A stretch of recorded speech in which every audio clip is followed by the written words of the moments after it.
By the end of this video, you will know how to build a knowledge base in Notion. Start in Notion and create a new page that will hold the entire knowledge base. Give the page a clear name so it is easy to recognize later. This page will act as the main place for your articles, guides, policies, and reference material, so it helps to begin with a title that matches how you plan to use it. Once the page is ready, add a table database. This will be the structure that stores each piece of content as its own entry.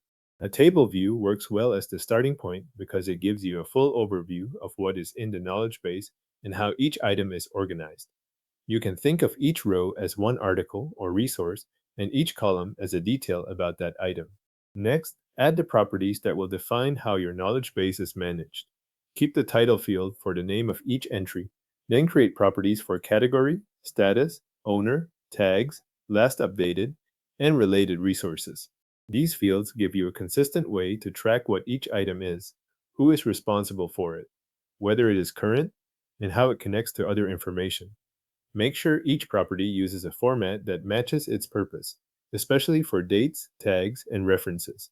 With the structure in place, begin adding content. Create a new database entry for each article, process, policy, or resource you want to include. Fill in the title, and then complete the other properties so every entry has enough context to be useful when someone returns to it later. If an entry relates to another document, include that connection in related resources so nothing stays isolated. After you have a few entries in place, organize them by category. Use the category and tags properties to group related information together. This helps separate topics clearly and makes the database more useful when it starts to grow. Tags can capture smaller themes or keywords, while categories can define broader sections of the knowledge base. Then create different views for browsing the same database in different ways.